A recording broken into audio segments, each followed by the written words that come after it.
아무 말도 하지 못했고 결국 유럽연합은 입장을 번복했습니다. 한국의 무기는 유럽을 지켜줄 방패입니다.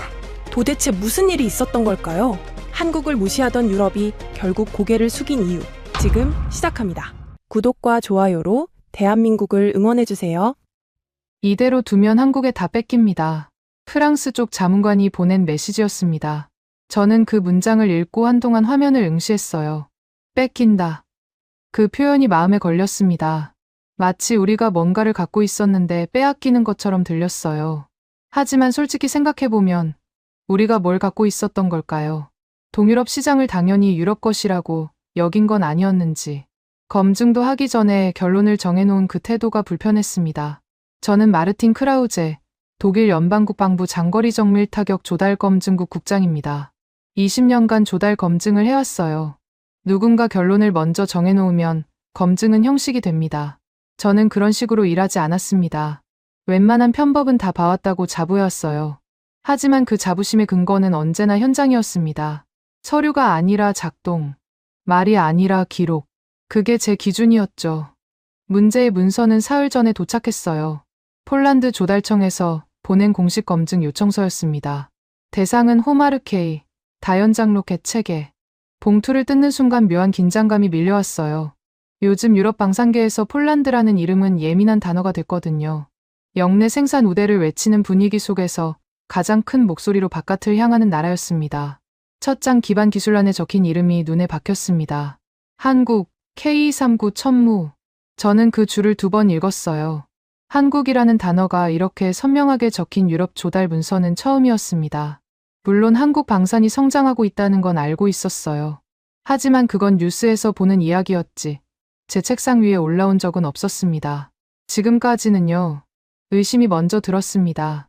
단순 구매를 현지화라는 이름으로 포장하려는 건 아닌지, 규정을 피하려는 편법인지. 저는 20년 동안 그런 케이스를 수없이 봐왔어요. 숫자를 부풀린 성능표, 서류상으로만 존재하는 기술 이전, 현지 조립이라고 써놓고 실제로는 완제품을 들여오는 사업들.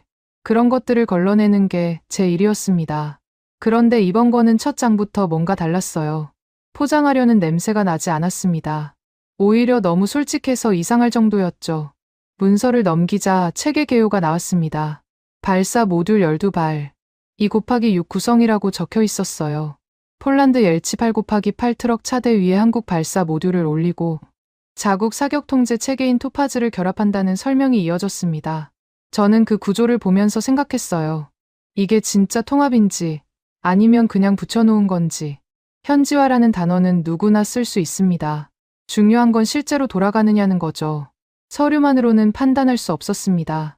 안나에게 연락이 온 건 그날 오후였어요. 안나 바그너, 유럽방위청 상호운용성 정책관입니다.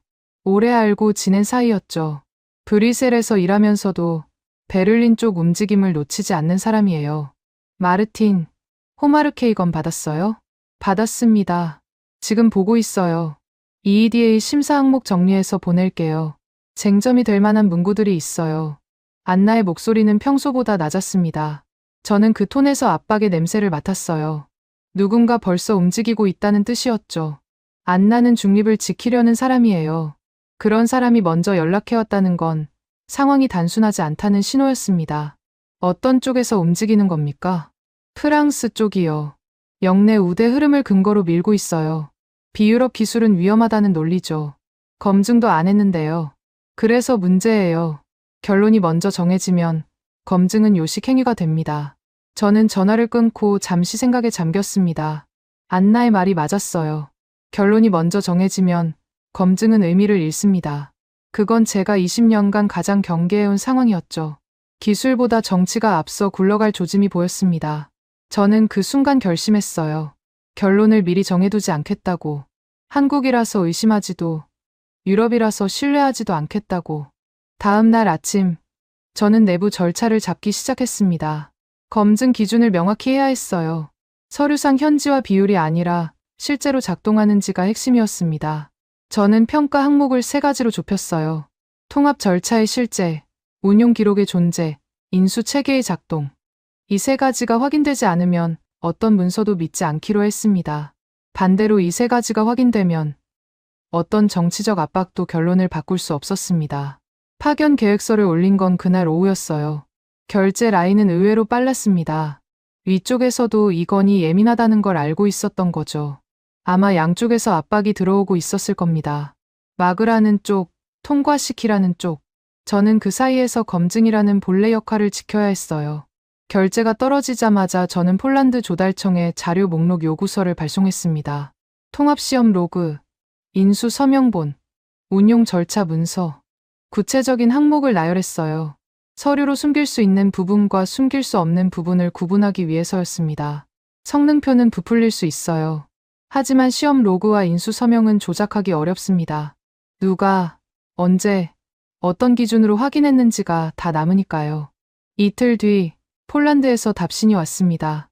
발신자는 파벨 노바크, 호마르케이 사업 담당 프로젝트 매니저였어요. 메일에는 일정표가 첨부되어 있었습니다. 현장 브리핑 날짜, 장소, 참석자 명단. 저는 그 일정표를 열어보면서 긴장이 밀려왔어요. 예상보다 빨랐습니다. 피할 생각이 없다는 뜻이었죠. 자신 있거나 아니면 다른 속셈이 있거나. 파벨의 메일 마지막 문장이 눈에 들어왔습니다. 작동을 직접 보여드리겠습니다. 저는 그 문장을 읽으며 생각했어요. 자신감인지 허세인지. 20년간 수많은 사업자들이 비슷한 말을 했습니다. 대부분은 현장에서 말이 달라졌죠. 하지만 가끔 정말 보여주는 사람들도 있었어요. 파벨이 어느 쪽인지는 현장에 가봐야 알 수 있었습니다. 안나가 보내온 심사쟁점 문서를 열어봤습니다. 예상대로 문구 싸움이 핵심이었어요. 현지 통합의 정의, 기술 이전의 범위, 역내 생산 비율의 기준. 이 세 가지가 공격받을 수 있는 지점이었습니다. 저는 그 문서를 꼼꼼히 읽으면서 깨달았어요. 이 판은 기술이 아니라 문장으로 뒤집힐 수 있다는 걸. 누군가 표현 하나를 바꾸면 같은 체계가 통합이 되기도 하고 단순 조립이 되기도 합니다.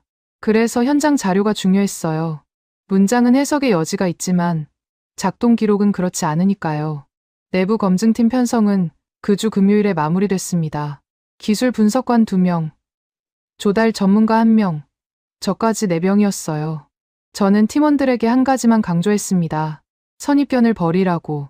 한국 체계라서 의심하지 말고, 유럽 규정이라서 신뢰하지도 말라고.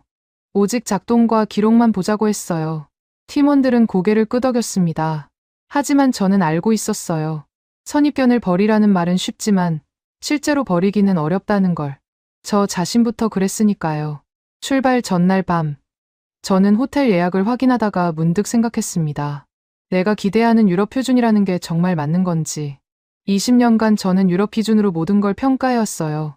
그게 당연하다고 생각했습니다. 하지만 그 기준이 현장에서 깨질 수도 있다는 걸 처음으로 인정했어요. 20년간 쌓아온 판단 기준이 흔들릴 수도 있었습니다. 하지만 그게 두렵지는 않았어요. 틀린 걸 확인하는 것도 검증의 일부니까요. 오히려 틀렸다는 걸 인정하지 못하는 게 더 위험했습니다. 비행기 표를 끊으면서 저는 다시 한번 다짐했습니다. 결론은 현장에서 내리겠다고. 프랑스 자문관의 메시지가 떠올랐어요. 이대로 두면 한국에 다 뺏깁니다. 그 말이 맞는지 틀린지 제 눈으로 직접 확인할 차례였습니다. 폴란드행 비행기를 타기 이틀 전 압박이 시작됐습니다. 예상은 했지만 이렇게 빠를 줄은 몰랐어요. 첫 번째 연락은 프랑스에서 왔습니다. 리크 뒤몽, 프랑스 국방조달청 자문관이었어요. 저와는 여러 번 회의에서 마주친 적이 있었죠. 늘 부드러운 말투로 날카로운 요구를 하는 사람이었습니다. 크라우제 국장, 호마르케이건으로 연락드립니다. 예, 듣고 있습니다.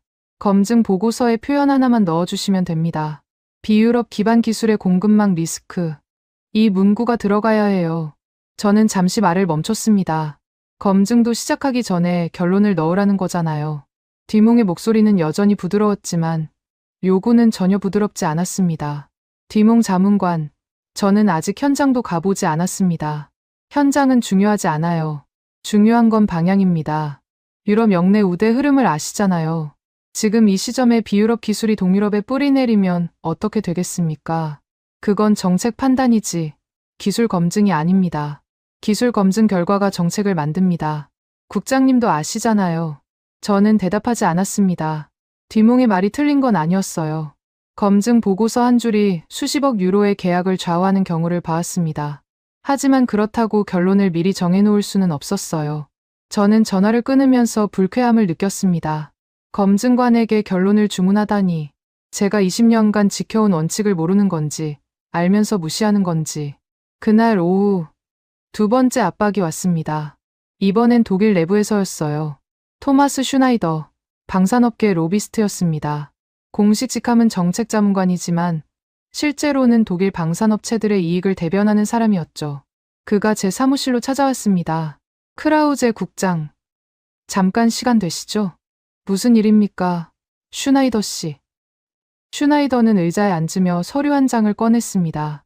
숫자가 빼곡하게 적혀 있었어요. 독일 방산업체들의 고용 현황이었습니다. 호마르케이가 통과되면 이 일자리들이 위험해집니다.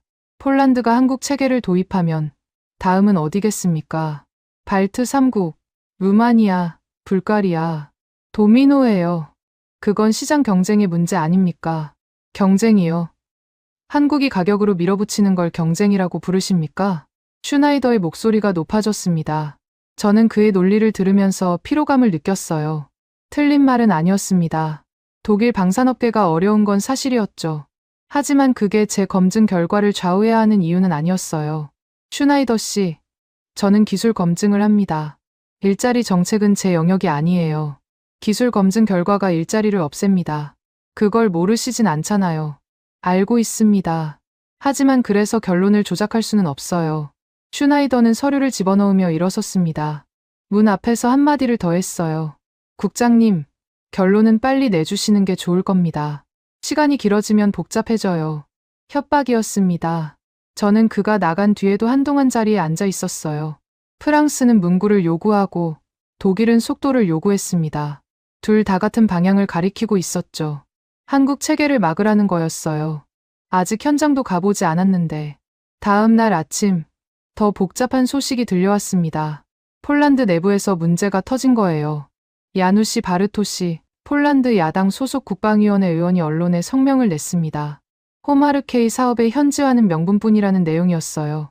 한국에서 완제품을 들여와서 폴란드 트럭에 올려놓는 게 무슨 현지화냐는 공격이었습니다. 저는 그 기사를 읽으면서 경계심이 들었습니다. 야누시의 주장이 맞는지 틀린지는 아직 몰랐어요. 하지만 타이밍이 이상했습니다. 제가 폴란드에 가기 직전에 터뜨린 거잖아요. 우연이라고 보기 어려웠습니다. 누군가 연결되어 있다는 뜻이었죠. 안나에게 전화를 걸었습니다. 야누시 의원건 봤어요? 봤습니다. 아침부터 난리예요. 연결고리가 있을까요? 프랑스 쪽이랑. 확인된 건 없어요. 하지만 타이밍이 너무 맞아떨어지잖아요. 안나의 목소리에도 피로감이 묻어 있었습니다. 저는 전화를 끊고 생각했어요. 이건 기술 검증이 아니라 체면 싸움으로 흘러가고 있었습니다. 프랑스는 유럽 주도권을 지키려 하고, 독일은 산업을 보호하려 하고, 폴란드 야당은 정권을 공격하려 하고, 모두가 자기 목적을 위해 호마르케이를 이용하고 있었어요. 정작 기술이 어떤지는 아무도 관심이 없는 것 같았습니다. 저는 그날 오후 검증 기준을 다시 정리했습니다. 흔들리지 않으려면 기준이 명확해야 했어요. 작동 증거와 인수 기록, 이 두 가지로만 판단하기로 했습니다. 문구 싸움에 휘말리지 않으려면 현장 자료가 있어야 했어요. 말은 해석의 여지가 있지만 기록은 그렇지 않으니까요. 파벨에게 추가 자료를 요청했습니다. 통합시험 로그의 세부 항목, 인수 서명자 명단, 운용 절차 확인표, 구체적으로 나열했어요. 저는 메일을 보내면서 조급함을 느꼈습니다. 현장에 가기 전에 미리 확보해야 할 것들이 있었어요. 빈손으로 가면 말싸움에서 질 수밖에 없었습니다. 안나가 저녁에 파일을 보내왔습니다. EEDA 심사 쟁점 문서였어요. 저는 그 파일을 열어보면서 집중했습니다. 핵심은 세 가지였어요. 현지 통합의 정해, 기술 이전의 실체, 공급망 의존도. 이 세 가지가 공격 포인트였습니다. 누군가 이 중 하나만 흔들어도 전체 평가가 흔들릴 수 있었어요. 저는 그 문서를 읽으면서 깨달았습니다. 이 판은 기술로 이기는 게 아니었어요. 문장으로 이기거나 기록으로 버티거나 둘 중 하나였습니다. 프랑스와 독일은 문장으로 밀어붙이려 하고 있었어요. 그렇다면 저는 기록으로 막아야 했습니다. 밤늦게까지 표현 가이드를 작성했습니다. 검증 보고서에 들어갈 수 있는 문구와 들어가면 안 되는 문구를 구분했어요. 주관적 해석이 들어갈 여지를 최소화하려고 했습니다. 공급망 리스크라는 표현 대신 공급 경로 확인 결과, 현지화 수준이라는 표현 대신 통합 절차 문서화 상태, 애매한 단어들을 걷어내고 사실만 남기기로 했어요. 새벽 2시가 넘어서야 작업을 마쳤습니다. 저는 모니터를 끄면서 생각했어요. 20년간 검증을 해왔지만 이렇게 사방에서 압박이 몰려온 적은 드물었습니다. 기술을 보기도 전에 결론을 정하라는 요구가 쏟아지고 있었어요. 저는 그 요구들을 모두 거절했습니다. 하지만 거절만으로는 부족했어요. 현장에서 증거를 가져와야 했습니다. 비행기 출발까지 하루가 남았습니다. 저는 짐을 싸면서 다시 한번 다짐했어요. 문장 싸움에 휘말리지 않겠다고. 현장 자료를 최우선으로 확보하겠다고. 디몽이 원하는 문구도, 슈나이더가 원하는 속도도, 야누 씨가 원하는 논란도, 그 어느 것도 제 검증 결과를 좌우하지 못하게 하겠다고. 창밖을 보니 베를린 하늘이 어두웠습니다. 내일이면 폴란드입니다. 작동을 직접 보여주겠다던 파벨의 말이 떠올랐어요. 그 말이 진짜인지 아닌지 이제 곧 확인할 차례였습니다. 폴란드에 도착한 건 오전 10시였습니다. 공항에서 차로 1시간 반을 달려 브리핑 장소에 도착했어요. 군 시설 외곽에 있는 기술센터였습니다. 건물 앞에 파벨 노바크가 서 있었어요. 사진으로만 보던 얼굴이었습니다. 예상보다 젊었어요. 40대 초반쯤 돼 보였습니다. 크라우제 국장님, 멀리서 오셨습니다. 파벨 매니저, 반갑습니다. 악수를 나누면서 저는 파벨의 눈을 봤습니다. 긴장한 기색은 없었어요. 오히려 담담했습니다. 자신감인지 아니면 무덤덤함인지 아직은 판단할 수 없었죠. 브리핑룸에 들어서자 서늘한 공기가 밀려왔습니다. 에어컨 때문만은 아니었어요. 분위기 자체가 긴장되어 있었습니다. 테이블 한쪽에 폴란드 측 인원 4명이 앉아 있었어요. 파벨 옆에 여성 1명, 그리고 남성 2명. 저는 제 팀원들과 함께 반대편에 자리를 잡았습니다. 파벨이 먼저 소개를 시작했어요. 카타지나 비엘스카, 토파즈 사격통제 통합 담당입니다. 마렉 젤린스키, 옐치 차대 통합 엔지니어고요. 그리고 박기철 씨, 한국에서 오신 품질 및 인수 담당 베테랑입니다. 박기철. 저는 그 이름에서 잠시 멈췄습니다. 한국인이 직접 와 있다는 건 예상 밖이었어요. 대부분의 수출 사업에서 본국 인력은 초기에만 관여하고 빠지는 경우가 많았거든요. 박기철은 50대 후반쯤 돼 보였습니다. 머리에 흰 게 섞여 있었어요. 표정은 무덤덤했지만 눈빛은 날카로웠습니다. 박 씨는 얼마나 이 사업에 관여하셨습니까? 제 질문에 박기철이 직접 대답했어요. 한국식 억양이 섞인 영어였지만 명확했습니다. 26년입니다. 천무체계 초기 개발부터 수출 인수까지 전 과정을 담당했어요. 26년. 저는 그 숫자를 듣고 잠시 계산했습니다. 이 사람은 이 체계가 태어날 때부터 지켜본 거였어요. 단순한 영업 인력이 아니었습니다. 브리핑이 시작됐습니다. 파벨이 전체 구조를 설명했어요. 호마르케이는 한국 발사 모듈과 탄약 체계를 기반으로 하되 폴란드 옐치 8x8 트럭 차대 위에 올리고 자국 사격 통제 체계인 토파즈를 결합한 통합 모델이라고 했습니다. 저는 그 설명을 들으면서 경계심을 놓지 않았어요. 말로는 뭐든 그럴듯하게 들리니까요. 카타지나가 앞으로 나왔습니다. 노트북을 열더니 토파즈 화면을 띄웠어요. 저는 그 화면을 보는 순간 뭔가 이상하다는 걸 느꼈습니다. 이상하다기보다는 예상과 달랐어요. 화면 구성이 깔끔했습니다. 한국 체계와 폴란드 체계가 따로 노는 게 아니라 하나의 흐름으로 연결되어 있었어요. 이게 발사 명령 전달 경로입니다. 토파즈에서 신호가 나가면 한국 모듈이 받아서 처리하고 결과가 다시 토파즈로 돌아옵니다. 양방향이에요. 카타지나의 설명을 들으면서 저는 고개를 갸웃거렸습니다. 보통 현지화 사업에서 이 부분이 문제가 되거든요. 두 체계가 겉으로는 붙어 있지만 실제로는 따로 놀아서 신호가 끊기거나 지연되는 경우가 많았어요. 하지만 화면을 보니 그런 끊김이 없었습니다. 지연 시간은 얼마나 됩니까? 0.3초 이내입니다. 시험 로그에 다 기록되어 있어요. 저는 그 숫자를 메모했습니다. 0.3초. 나쁘지 않았어요. 오히려 좋은 편이었습니다. 제가 알고 있는 유럽 체계들과 비교해도 뒤지지 않았어요. 카타지나가 절차 문서를 화면 옆에 펼쳤습니다.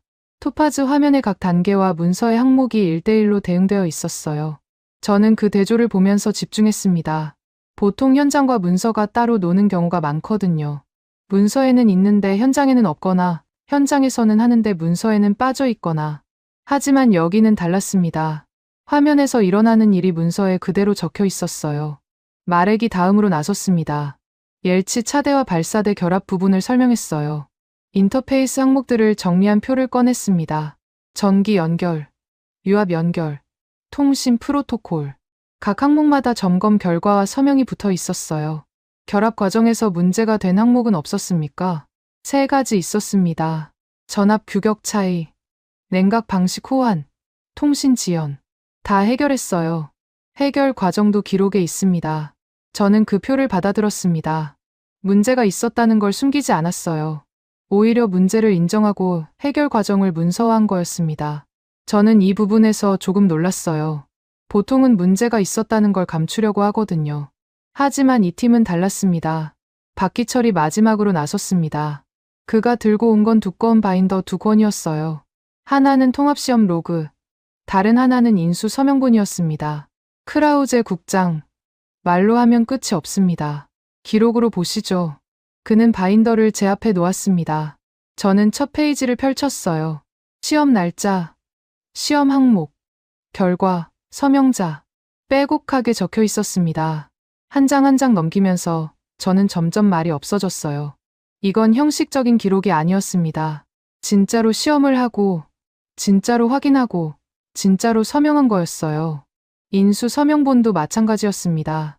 각 단계마다 누가 확인했는지, 어떤 기준으로 통과시켰는지가 다 남아 있었어요. 저는 그 서명들을 보면서 안도감 비슷한 걸 느꼈습니다. 이 정도면 문장 싸움에서 버틸 수 있었어요. 디몽이 뭐라고 해도, 슈나이더가 뭐라고 해도 이 기록 앞에서는 할 말이 없을 거였습니다. 브리핑이 끝나고 저는 잠시 복도로 나왔습니다. 머리가 복잡했어요. 솔직히 말하면 저는 여기서 허점을 찾을 거라고 생각했습니다. 현지화라는 이름으로 포장된 단순 조립. 그걸 확인하고 돌아갈 줄 알았어요. 하지만 현장은 달랐습니다. 오히려 절차가 더 엄격하게 관리되고 있었어요. 제 고정관념이 흔들리고 있었습니다. 현지화는 늘 어긋난다. 외부 기술을 가져오면 반드시 문제가 생긴다. 20년간 그렇게 믿어왔어요. 하지만 눈앞에서 본 건 그 반대였습니다. 한국 모듈과 폴란드 체계가 매끄럽게 연결되어 있었어요. 문제가 있었던 부분도 해결하고 기록으로 남겼습니다. 저는 메모장을 꺼내서 쟁점표를 다시 작성하기 시작했습니다. 안나가 보내온 심사 항목들을 하나씩 점검했어요. 현지 통합의 정의. 이건 화면과 문서로 확인됐습니다.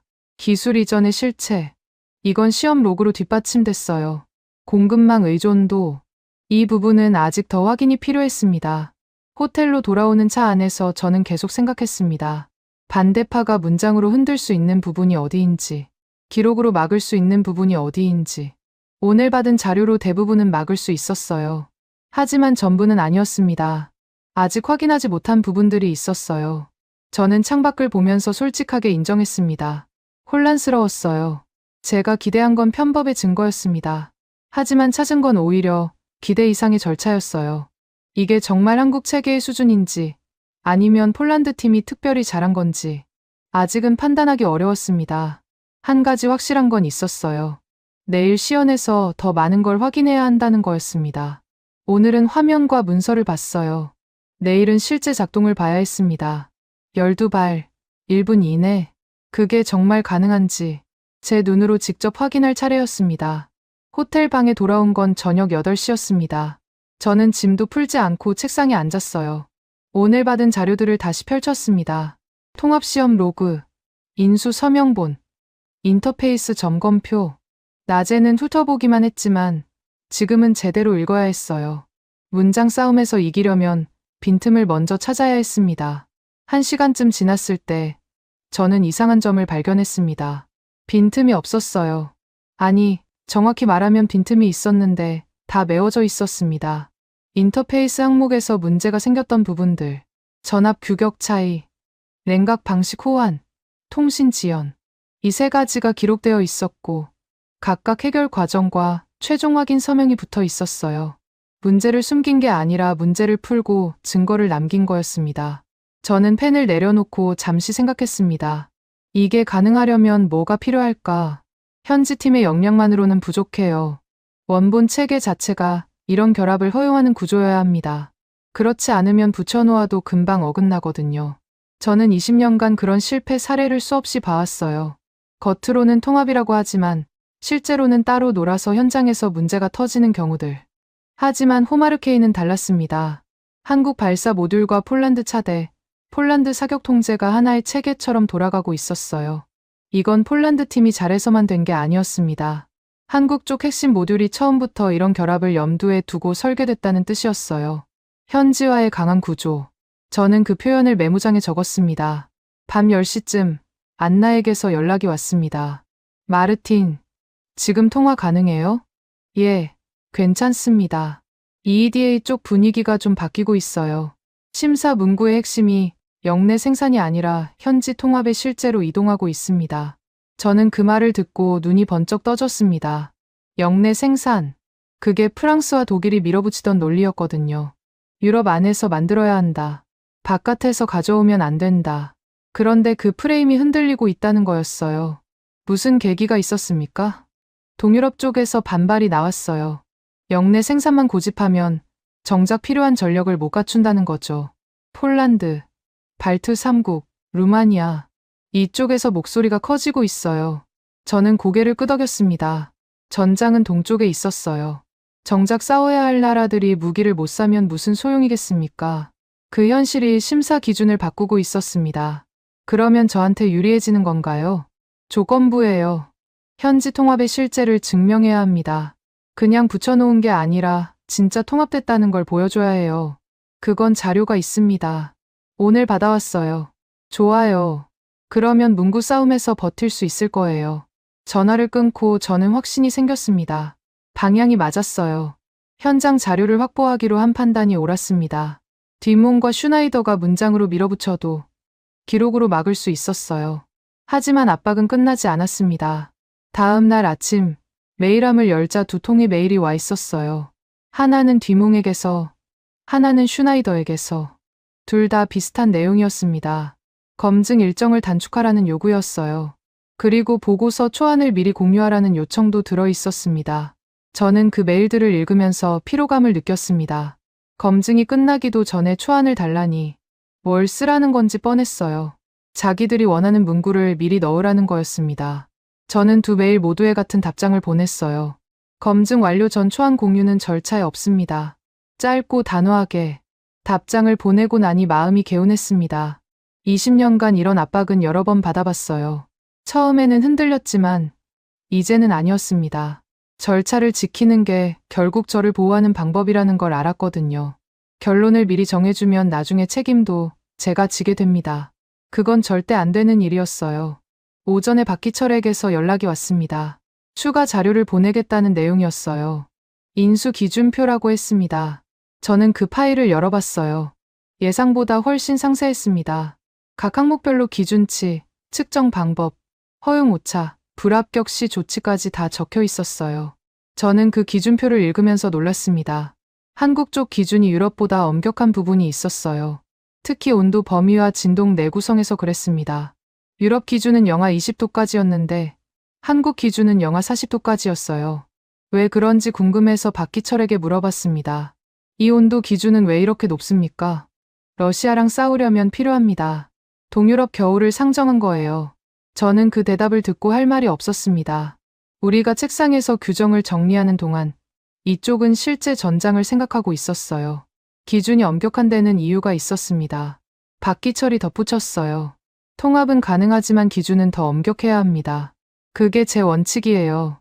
느슨하게 통과시키면 현장에서 사람이 죽습니다. 저는 그 말을 듣고 묵묵히 메모했습니다. 26년이라고 했죠. 이 사람은 그 세월 동안 이 원칙을 지켜온 거였습니다. 말로만 하는 게 아니라 기록으로 남기고 서명으로 책임지고. 저는 그 방식에서 신뢰를 느꼈어요. 오후에 저는 보고서 목차를 다시 작성했습니다. 원래는 현지화 비율 검증이 첫 번째 항목이었어요. 하지만 그걸 바꿨습니다. 통합 절차 검증을 맨 앞에 놓았어요. 현장에서 확인한 게 그거였으니까요. 비율이 아니라 실제, 숫자가 아니라 작동. 그게 핵심이었습니다. 목차를 바꾸면서 저는 깨달았습니다. 제 관점이 바뀌고 있었어요. 처음에는 편법을 의심했습니다. 한국 체계를 유럽 규정으로 포장하려는 거 아닌가. 그렇게 생각했어요. 하지만 현장에서 본 건 달랐습니다. 포장이 아니라 설계였어요. 처음부터 이런 결합을 가능하게 만든 구조. 그걸 인정해야 했습니다. 저녁에 시연 일정을 다시 확인했습니다. 내일 오전, 발사 시연과 운용 절차 확인이 예정되어 있었어요. 저는 메모장에 확인할 항목들을 적었습니다. 12발, 1분 이내. 그게 정말 가능한지, 토파즈 화면에서 본 숫자가 실제로 맞는지, 문서가 아니라 작동으로 확인해야 했습니다. 창밖을 보니 폴란드 하늘에 별이 떠 있었습니다. 저는 잠시 멍하니 바라봤어요. 20년간 검증을 해왔지만 이렇게 생각이 바뀐 적은 드물었습니다. 한국을 외부 공급자로만 봤어요. 가격으로 밀어붙이는 경쟁자. 그렇게 생각했습니다. 하지만 지금 눈앞에 있는 건 가격이 아니라 설계 역량이었어요. 내일 시연에서 최종 확인을 해야 했습니다. 속도와 화력. 이 두 가지가 문서대로 나오면 제 결론은 정해지는 거였어요. 저는 노트북을 덮으면서 다짐했습니다. 선입견 없이 보겠다고. 작동하면 인정하겠다고. 그게 검증관의 일이니까요. 시연장은 기술센터에서 차로 30분 거리에 있었습니다. 군 훈련장 외곽이었어요. 넓은 평지 위에 발사대가 한 대 세워져 있었습니다. 옐치 8×8 차대 위에 한국 발사 모듈이 올라가 있었어요. 저는 차에서 내리면서 그 실물을 처음 봤습니다. 사진으로만 보던 것과 느낌이 달랐어요. 생각보다 컸습니다.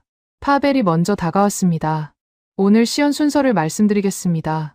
먼저 발사 모듈 구성을 설명하고 운용 절차를 시간 기준으로 보여드릴 겁니다. 그 다음 실제 발사 시연입니다. 실탄 발사입니까? 아닙니다. 시뮬레이션이에요. 하지만 모든 절차는 실제와 동일합니다. 시간도 똑같이 측정됩니다. 저는 고개를 끄덕였습니다. 실탄 발사는 아니어도 절차와 시간이 같다면 검증에는 충분했어요. 중요한 건 숫자였습니다. 문서에 적힌 숫자가 실제로 나오는지. 발사대 앞에 서자 말액이 설명을 시작했습니다. 차대와 발사 모듈의 결합 구조였어요. 옐치 차대는 폴란드가 오래전부터 써온 군용 트럭이었습니다. 신뢰성은 검증됐죠. 문제는 한국 모듈과 얼마나 잘 붙느냐였어요. 결합 포인트는 8군데입니다. 각각 독립적으로 점검하고 서명을 받았어요. 말액이 점검 결과표를 보여줬습니다. 8개 항목 모두 통과 표시가 되어 있었어요. 서명자 이름과 날짜도 있었습니다. 저는 그 표를 받아 훑어봤어요. 어제 본 인터페이스 항목들과 일치했습니다. 문서와 현장이 같은 말을 하고 있었어요. 안정성 문제는 없었습니까? 발사 시 반동이 상당할 텐데. 테스트했습니다. 연속 발사 시 차대 흔들림이 허용 범위 내였어요. 데이터 있습니다. 말액이 태블릿을 꺼내 그래프를 보여줬습니다. 진동 측정 결과였어요. 발사 순간 수치가 올라갔다가 바로 안정되는 패턴이었습니다. 저는 그 그래프를 보면서 안도감을 느꼈어요. 차대가 버텨낸다는 증거였습니다. 카타지나가 다음으로 나섰습니다. 토파즈 운용 화면이 켜진 노트북을 들고 있었어요. 지금부터 사격 절차를 보여드리겠습니다. 목표 입력부터 발사 완료까지 전 과정이에요. 화면에 지도가 떴습니다. 목표 좌표가 입력되고 계산이 이루어지고 발사 명령이 전달되는 과정이 순서대로 진행됐어요. 저는 시계를 봤습니다. 목표 입력부터 발사 준비 완료까지 45초. 예상보다 빨랐습니다. 이 속도가 실제 운용에서도 나옵니까? 나옵니다. 시험 로그에 모든 시간이 기록되어 있어요. 카타지나가 운용 단계별 확인표를 꺼냈습니다. 각 단계의 소요 시간이 적혀 있었어요. 목표 입력 15초, 탄도 계산 12초, 발사 준비 18초. 합치면 45초. 화면에서 본 것과 정확히 일치했습니다. 저는 그 일치에서 신뢰를 느꼈어요. 연습한 게 아니라 진짜였습니다. 본격적인 시연이 시작됐습니다. 발사대에서 200m쯤 떨어진 관측 지점에 저희가 섰어요. 파벨이 무전기로 지시를 내렸습니다. 저는 스톱워치를 눌렀어요. 첫 번째 발사 신호가 울렸습니다. 화염이 치솟았습니다. 시뮬레이션이라 실제 로켓이 나가지는 않았지만 발사 모듈의 작동은 실제와 같았어요. 연기와 함께 굉음이 울렸습니다. 저는 그 순간 숨을 멈췄어요. 두 번째 발사, 세 번째, 4번째, 연속으로 이어졌습니다. 12번째 발사가 끝났을 때 저는 스톱워치를 멈췄습니다. 54초, 1분이 안 됐어요. 저는 그 숫자를 2번 확인했습니다. 문서에 적힌 대로였어요. 12발, 1분 이내, 과장이 아니었습니다. 파벨이 다가왔습니다. 어떻습니까? 빠르군요. 이 속도면 상대방이 대응할 시간이 없겠어요. 그게 핵심입니다. 쏘고 빠지는 거죠. 한 자리에 오래 있으면 죽습니다. 저는 고개를 끄덕였습니다. 전장의 논리였어요. 책상에서 보는 것과 현장에서 보는 건 달랐습니다. 속도가 왜 중요한지 눈으로 직접 보니까 이해가 됐어요. 박기철이 다가왔습니다. 그의 손에는 또 서류가 들려 있었어요. 이번에는 얇은 파일이었습니다. 시연 결과를 인수 체크리스트에 묶었습니다. 시간 기록, 작동 상태, 점검 결과 다 들어있어요. 저는 그 파일을 받아들었습니다. 펼쳐보니 방금 본 시연의 모든 데이터가 정리되어 있었어요. 발사 간격, 총 소요 시간, 각 모듈의 작동 상태, 옆에는 담당자 서명이 있었습니다. 이걸 언제 만든 겁니까? 지금이요. 시연하면서 동시에 기록합니다. 속도는 홍보가 아니라 기록이에요. 기록으로 남지 않으면 의미가 없습니다. 저는 그 말에 감탄했습니다. 26년 경력이 이런 거였어요. 말로 하지 않고 기록으로 증명하는 방식. 저는 그 방식에서 존중을 느꼈습니다. 점심시간에 예상치 못한 일이 생겼습니다. 야누시 바르토시 의원실에서 질문서가 왔어요. 팩스로 도착했는데 시연장까지 따라온 거였습니다. 내용은 뻔했어요. 현지화 실체 여부, 기술 이전 범위, 공급망 의존도, 이미 알고 있는 쟁점들이었습니다. 하지만 마지막 줄이 눈에 걸렸어요. 독일 검증단의 중립성에 의문을 제기한다. 저를 겨냥한 거였습니다. 파벨이 걱정스러운 표정으로 물었습니다. 어떻게 하시겠습니까? 무시하면 됩니다. 질문에는 답하겠지만 압박에는 굴복하지 않아요. 저는 그 자리에서 간단한 답변서를 작성했습니다. 검증은 절차에 따라 진행 중이며 현장 자료를 기반으로 결론을 내릴 것이다. 사실만 적었어요. 야누 씨가 원하는 건 논쟁이었습니다. 저는 논쟁 대신 기록을 선택했어요. 오후에 탄약 사양을 확인했습니다. 호마르케이가 운용하는 기본 탄약은 CGR-080.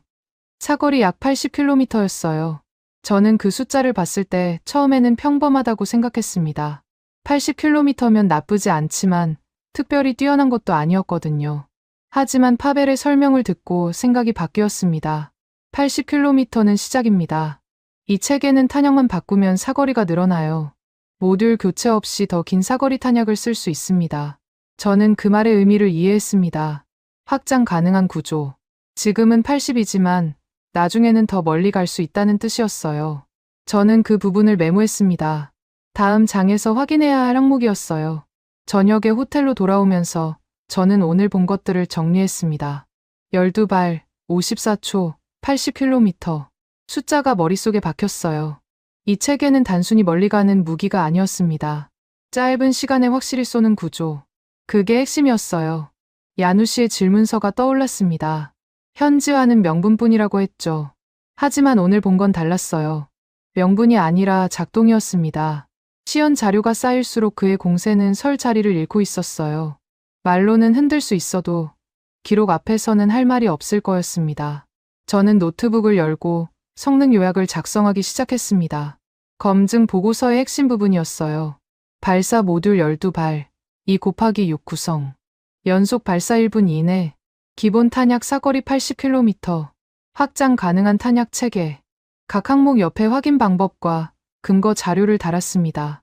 창밖을 보니 폴란드 하늘이 어두워지고 있었어요. 저는 잠시 펜을 멈추고 생각했습니다. 혼란은 사라지고 있었어요.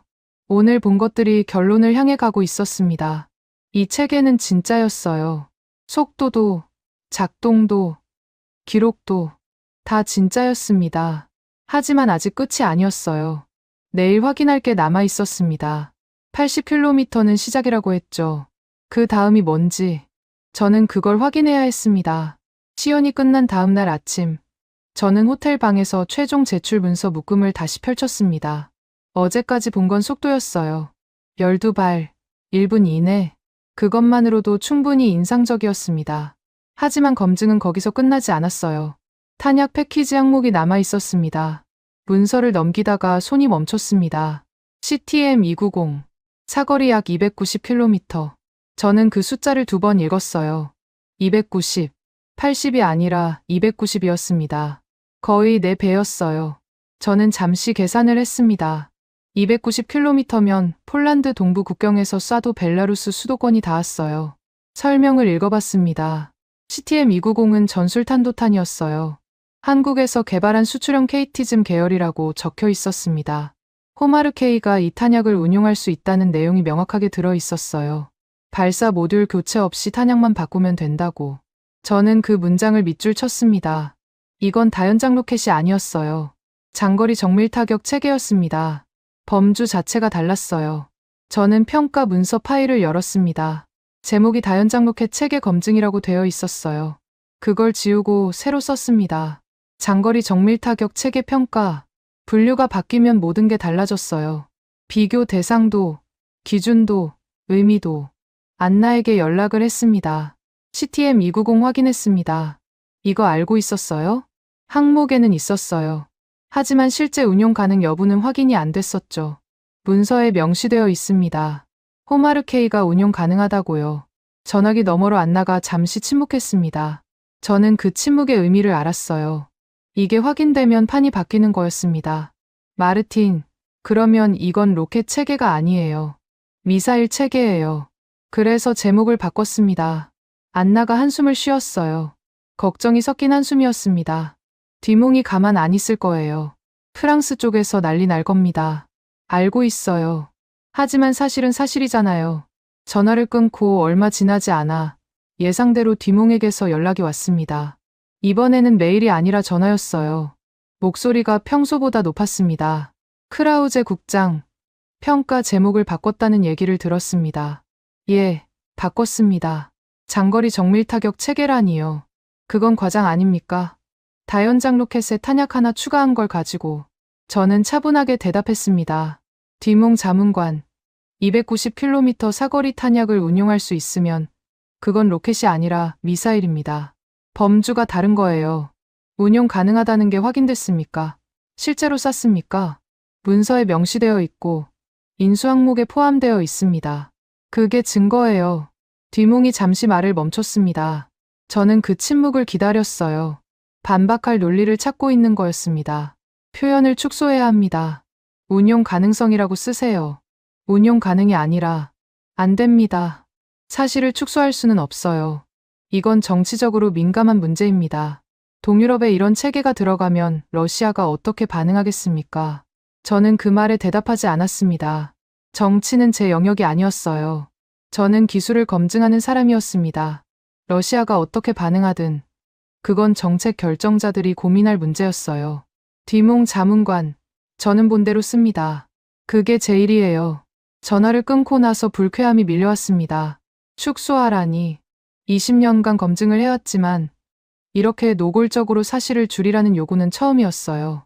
뒤몽의 논리는 간단했습니다. 불편한 사실은 작게 쓰고 편한 사실은 크게 쓰라는 거였죠. 저는 그 방식을 받아들일 수 없었습니다. 오후에 또 다른 연락이 왔습니다. 리처드 헤인스, 미국 방산기업 유럽영업 총괄이었어요. 이름은 들어본 적이 있었지만 직접 대화한 건 처음이었습니다.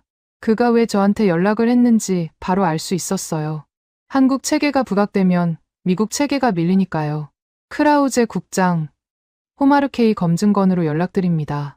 예, 듣고 있습니다. 미국에도 비슷한 옵션이 있습니다. 하이마스 체계요. 동맹 차원에서 비교 검토를 해보시는 게 어떻겠습니까? 저는 그 제안의 의도를 바로 알아챘어요. 비교를 하자는 게 아니었습니다. 한국 체계를 상대적으로 깎아내리자는 거였죠. 헤인스 씨, 이번 검증은 호마르케이 단독 평가입니다. 비교 검증은 범위에 없어요.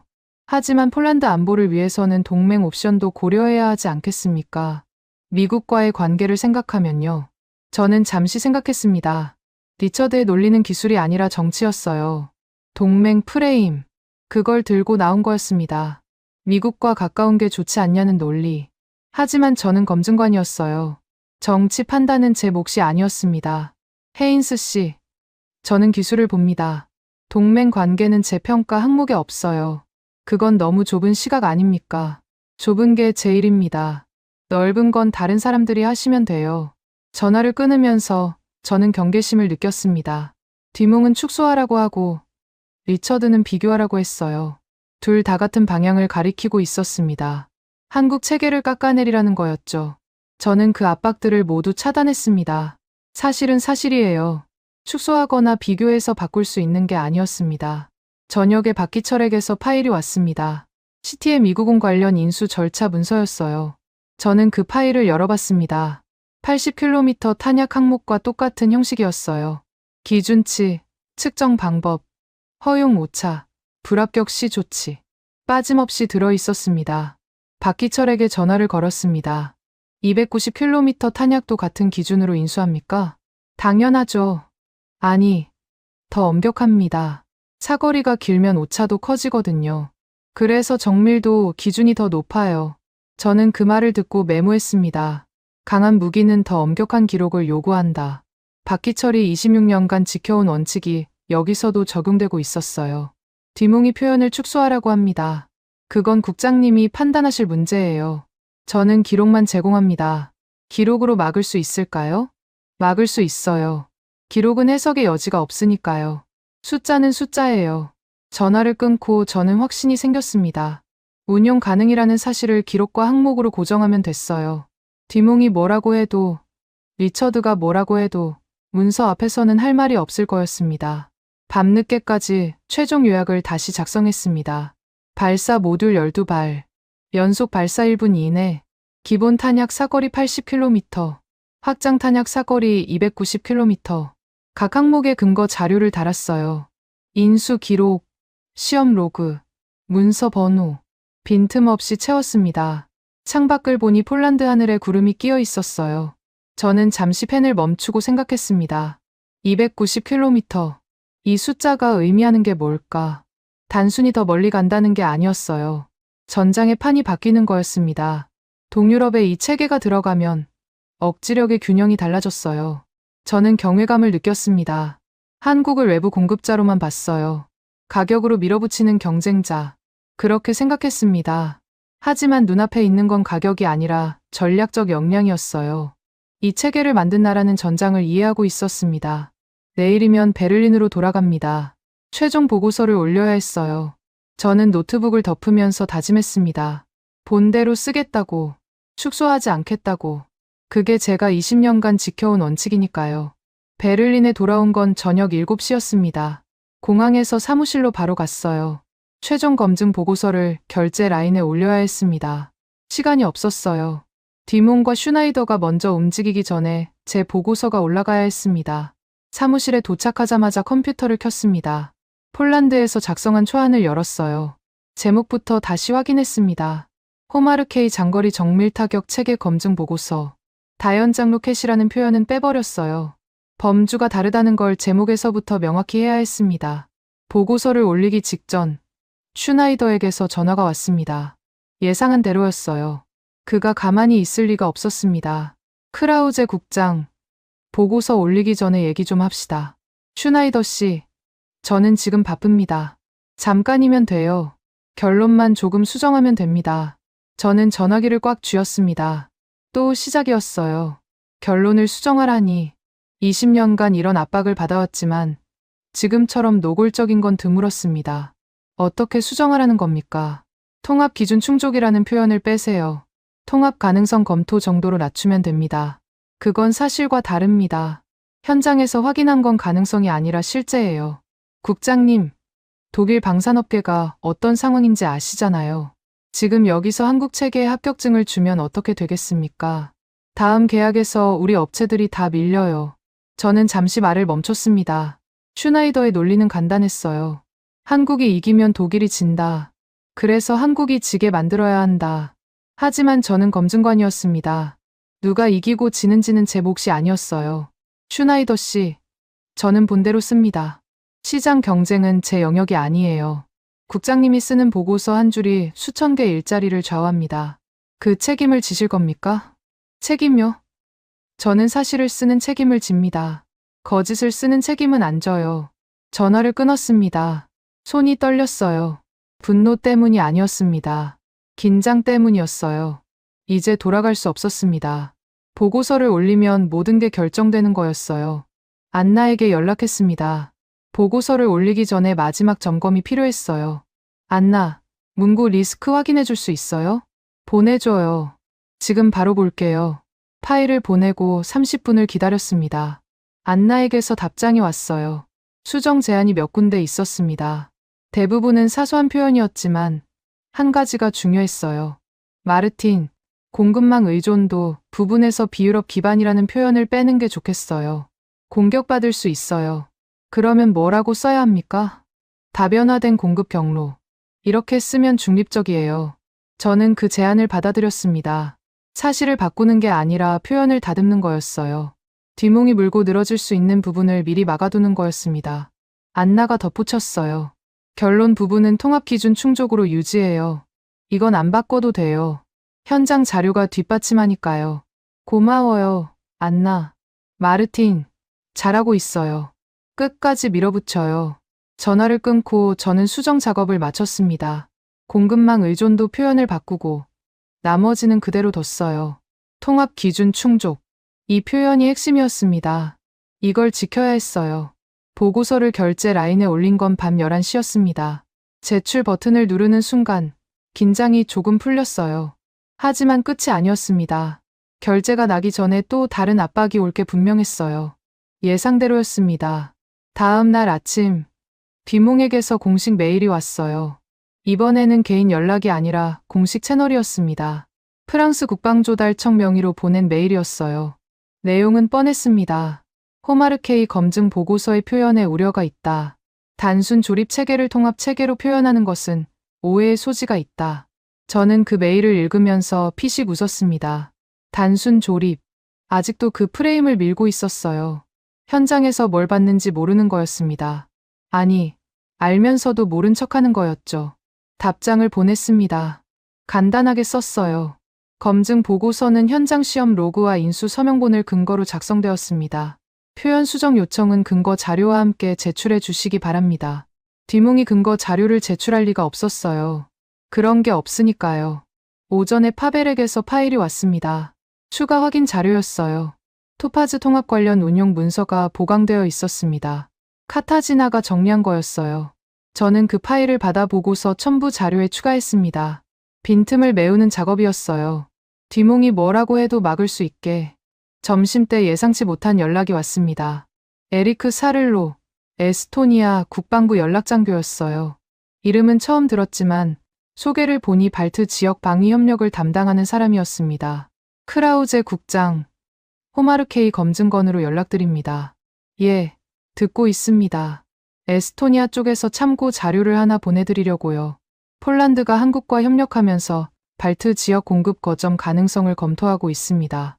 그 실효성 분석 자료예요. 저는 그 말에 귀가 번쩍 뜨였습니다. 공급 거점. 그게 확인되면 공급망 의존도 공격을 완전히 막을 수 있었어요. 보내주시겠습니까? 지금 보낼게요. 보고서에 참고가 됐으면 합니다. 파일을 받아 열어봤습니다.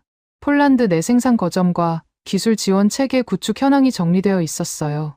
한국에서 핵심 모듈을 가져오지만 유지 보수와 기술 지원은 현지에서 이루어진다는 내용이었습니다.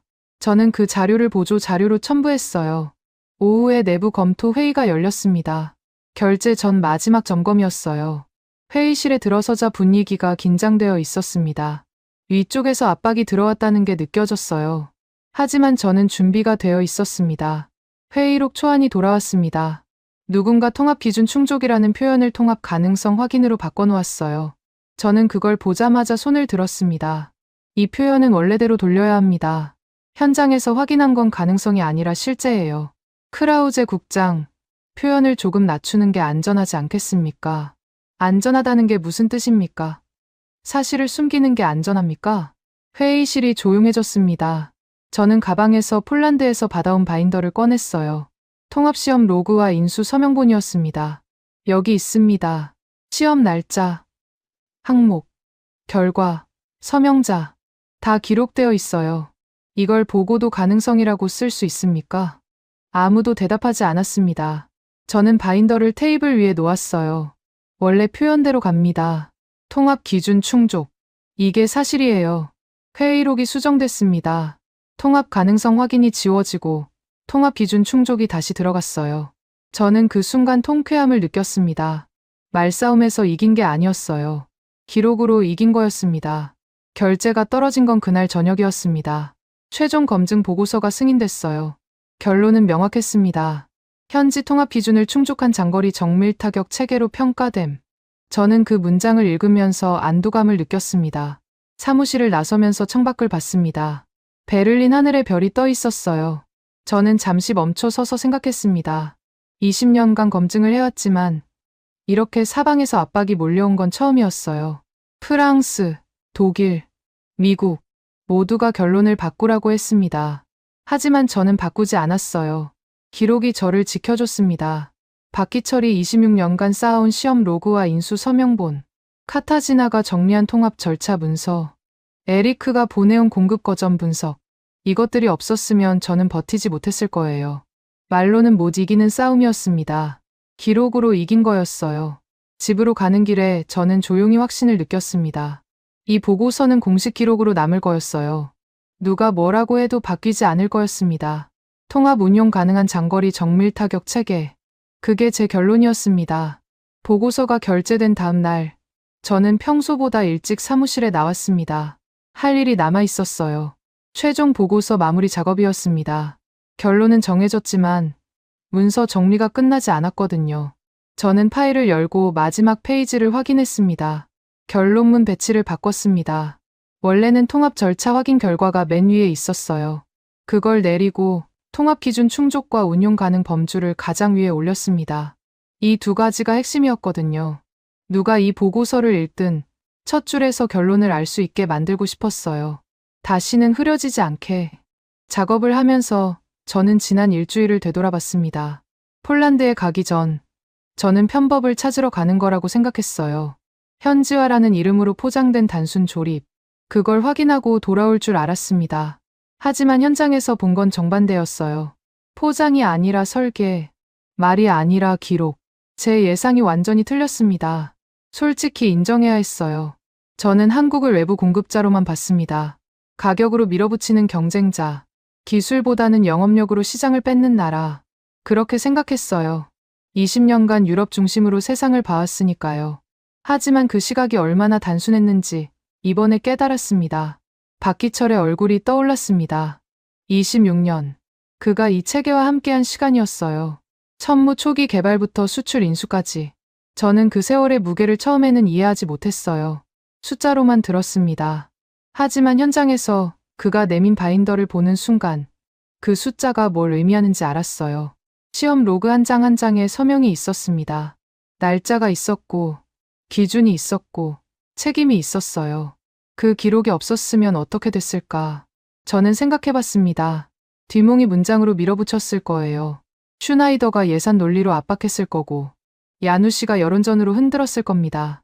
저 혼자서는 막을 수 없었어요. 말싸움에서는 이길 수 없었습니다. 하지만 기록이 있었어요. 시험 로그와 인수 서명본. 그게 방패가 됐습니다. 파벨과 카타지나, 마렉의 얼굴도 떠올랐어요. 폴란드 통합팀이었죠. 저는 그들을 처음 봤을 때 경계했습니다.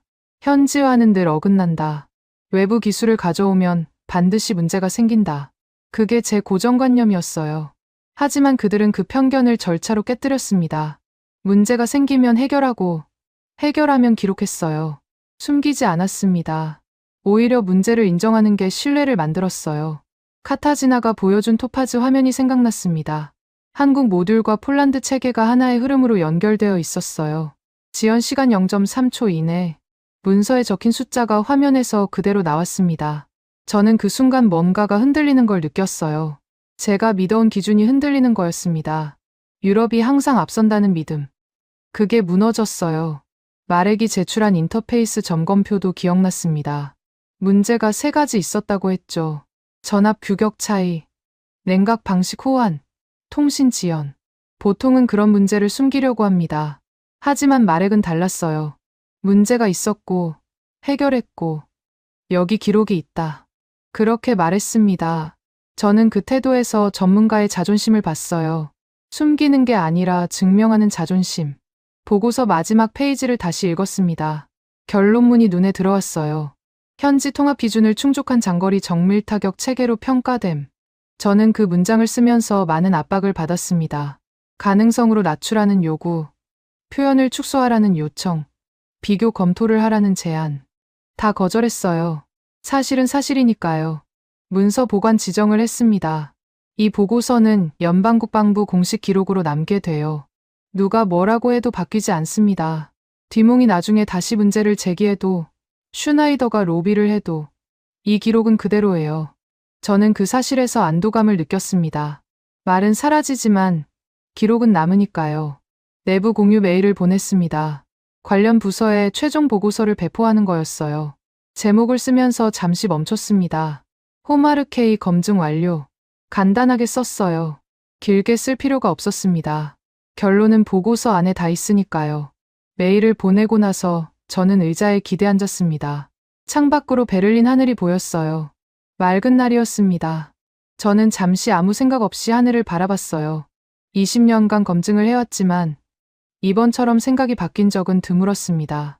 한국에 대한 제 시각이 완전히 달라졌어요. 예전에는 하청이라고 생각했습니다. 유럽이 설계하고 한국이 만드는 구조. 그렇게 봤어요. 하지만 지금은 달랐습니다. 한국은 하청이 아니었어요. 설계와 작동의 중심축이었습니다. 처음부터 현지화를 염두에 둔 구조. 부처도 무너지지 않는 설계. 그걸 만든 건 한국이었어요. 박기철이 마지막에 한 말이 떠올랐습니다. 느슨하게 통과시키면 현장에서 사람이 죽습니다. 저는 그 말을 듣고 아무 대답도 하지 못했어요. 그게 26년 동안 그가 지켜온 원칙이었습니다. 기록은 그냥 서류가 아니었어요. 사람의 목숨이 걸린 증거였습니다. 저도 비슷한 원칙을 갖고 있었어요. 사실대로 쓴다. 그게 제 기준이었습니다. 하지만 솔직히 말하면 저는 그 원칙을 지키기가 점점 어려워지고 있었어요. 압박이 많아졌거든요. 정치가 기술보다 앞서는 경우가 늘었습니다. 이번에도 그랬어요.